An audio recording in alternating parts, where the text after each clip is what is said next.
What I'm doing is I'm calling Key Bank, and I'm gonna ask them if I open. Your call is very important. I'm gonna ask them if I open a checking account, if I'm actually the person that is opening the checking account, or if I'm opening it for my straw man, the corporation and legal fiction that I represent, thanks to our government in 1933.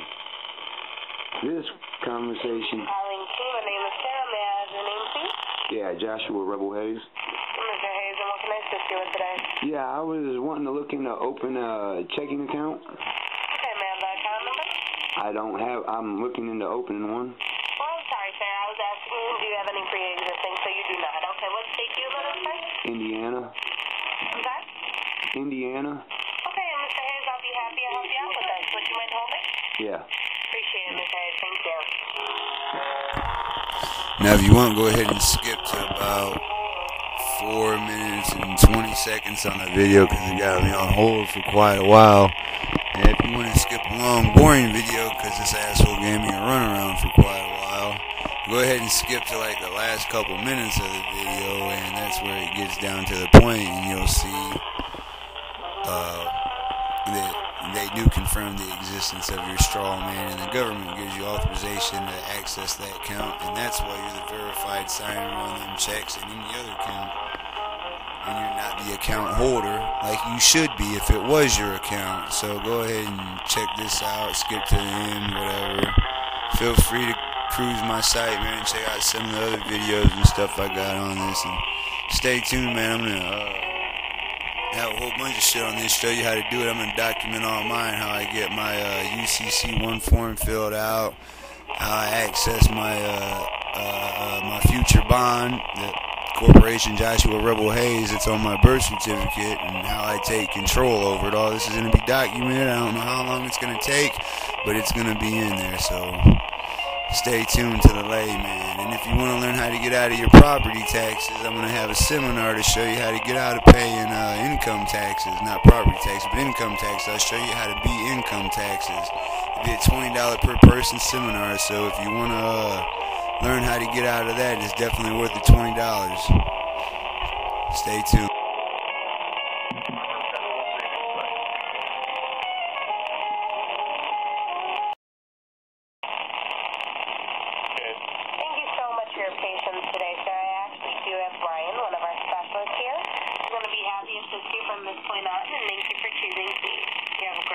Thank you. Hello, how are you today? Alright, how about you? I'm terrific. Sorry, I didn't catch your name. Joshua Rebel Hayes. Joshua, sorry, what's the rest? Rebel Hayes. I'm not catching the middle name. R-E-B-E-L, Rebel. Hayes, okay. Like the founding fathers of this country. Okay, Mr. Hayes, okay. So, from my understanding, you're looking to open up a checking account? Right, and I wanted to clarify a couple of things to understand how the account was going to work before I open one, because, you know, okay. Now I've heard a couple bad things about people opening checking accounts. I want to make sure. I've never had a checking account personally.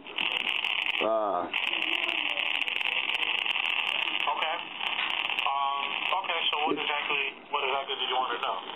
All right, now on the check, the line, okay, if I open a check, say my name, right, Joshua Rebel Hayes,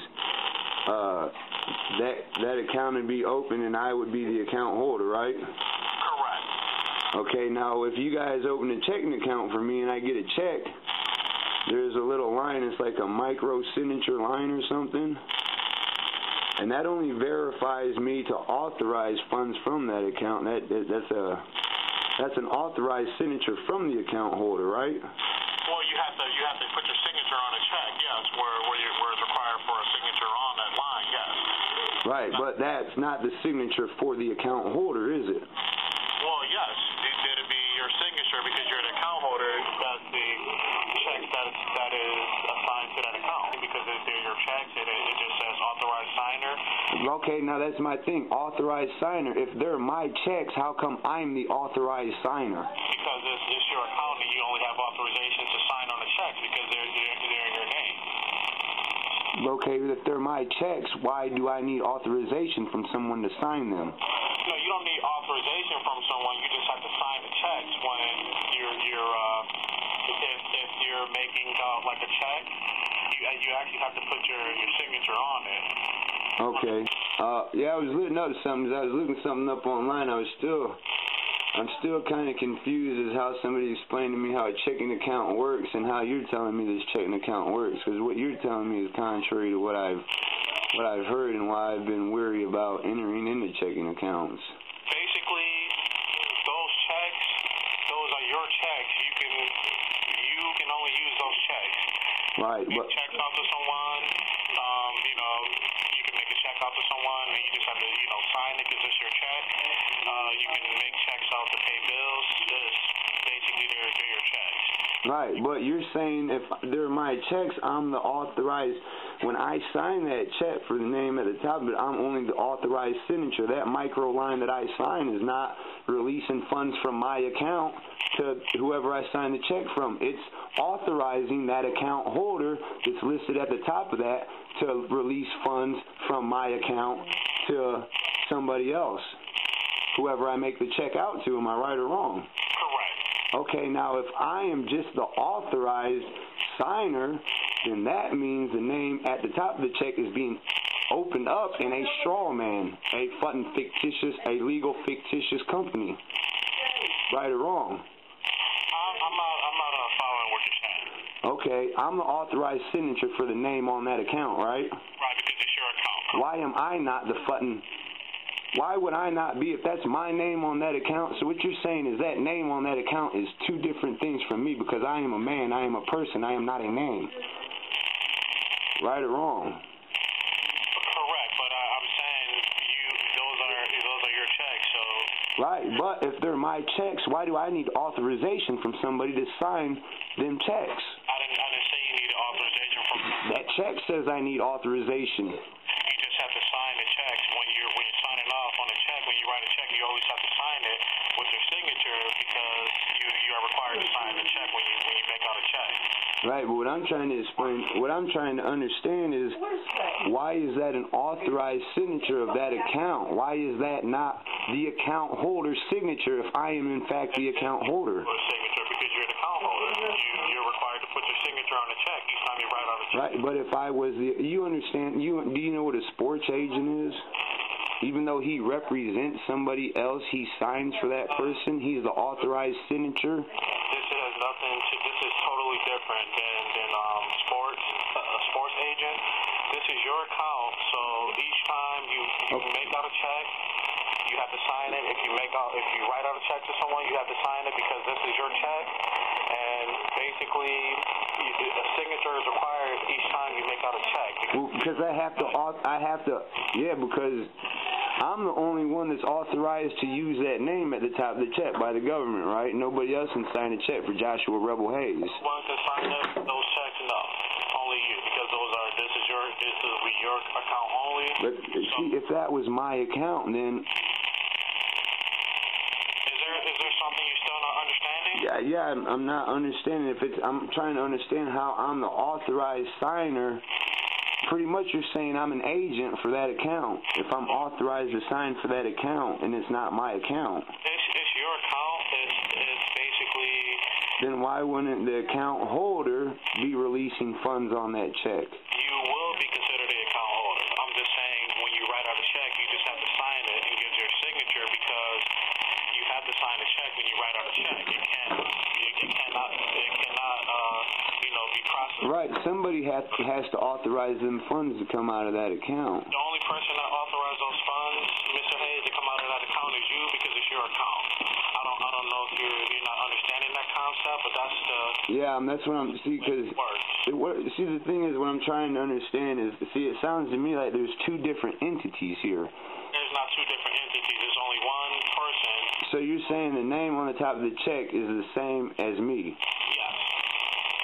So you're saying that I'm a name and I'm not a man? You are a person. It's just not. I'm a person. Okay, thank you. You said I was a person. Do you understand the definition of what a person is? Yes, I do.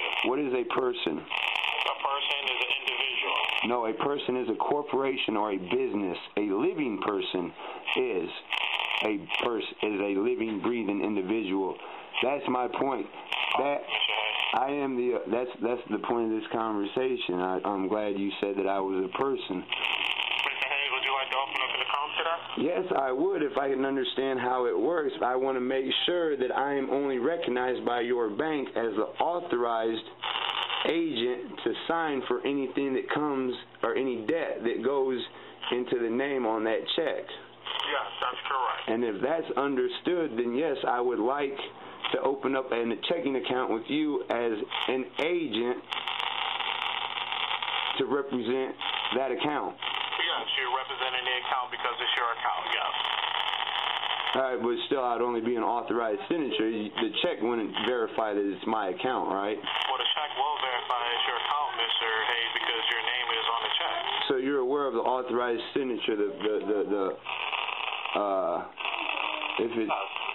We'll be aware of it because the only signature that will go on the checks is yours because the checks are in your name. Are you understanding that? Mr. Hayes? Yeah, I'm still not understanding the authorized micro print line. All that is a line where you put your signature when you make out a check. That's all it means. It means nothing more than that. Right, but why doesn't that signature appear as the same as the top of the check? Because that is you. You have to. That's not me, though. My name is Joshua Rebel Hayes. The name, all the checks that I've done research on and studied, I've never seen a bank account open a check with somebody's name in proper English. I've always seen it open in account name as a person, as a business or a corporation in all capital letters at the top of the check. Now, when I sign that as an authorized signer of that account, then my signature is not going to match that name because my J is going to be capital, my O is going to be lowercase. I'm going to be an authorized signature of that account. I'm going to authorize the funds from that. I'm going to be acting as an agent representing that account, and therefore I will not be responsible for anything or liable for anything that account occurs to, because that account will be liable to the account is liable to the agent, not the agent to the account. In commercial law, you can't hold an agent responsible for somebody else he represents, right or wrong. I understand what you're saying, Mr. Hayes, but this will only be your account in your name, and you only have authorization to sign the checks. It's not an agent representing you. This is all. And so those would be my checks. Yes, I've explained that several. And who is giving me the authorization to sign that check? Yourself. Why do I need to give myself authorization to sign my check? Because they're your checks, and you only have authorization to sign them. If they're mine, I don't need authorization. I don't need authorization to drive my car. It's mine. I don't need to ask nobody to drive my fucking car. I'm not saying you need authorization, but you have to sign the check. You have to sign the check when you write out a check. You always have to sign the check. Would it be more easier if you were to actually go inside a branch and sit down with someone? Well, what I'm trying to... I don't think you're understanding. Yeah, no, I'm understanding. I don't think you're understanding. I'm understanding. What I'm explaining to you is, I'm not saying you don't have to get permission or authorization from no one because it's your account. But what I'm saying is, when you make out a check, there's a line that everyone has to sign when it's their account. You just have to put your signature on the check because basically you have to sign the check when you make out a check. If you don't sign it, it'll always get returned. So no, because nobody's authorizing funds to come from that account, right? Who's giving me permission? Where am I gaining? Who gives me the authorization to authorize this account? Basically, no one gives you authorization. The government does, because they gave me the documents that have that name on it, right? The government gives me permission to access these accounts. Right. That's where the permission comes to access these accounts. That's why I'm the authorized signature on that check, right or wrong. Right. Because the government gave me permission to use that account. Correct. Okay. Now I think you understand me a little better. Now do you understand how there's two different entities on that check and how I want my checking account to be set up? I understand. So would you like to open up the account, or would you like to put more thought into it? I'd like to open up the account as the agent that represents the corporation on that check. and establish a factor record that I will not be held responsibility for that corporation, as I'm only acting as an agent representing that corporation. Will it be more convenient, Mr. Hayes, if you was to go into a branch and speak with someone? No, I mean, if we can open up over the phone, I think I've got all this recorded, so I mean, I think I'm ready to proceed with opening this account now. Do you have a driver's license or state ID? Yeah.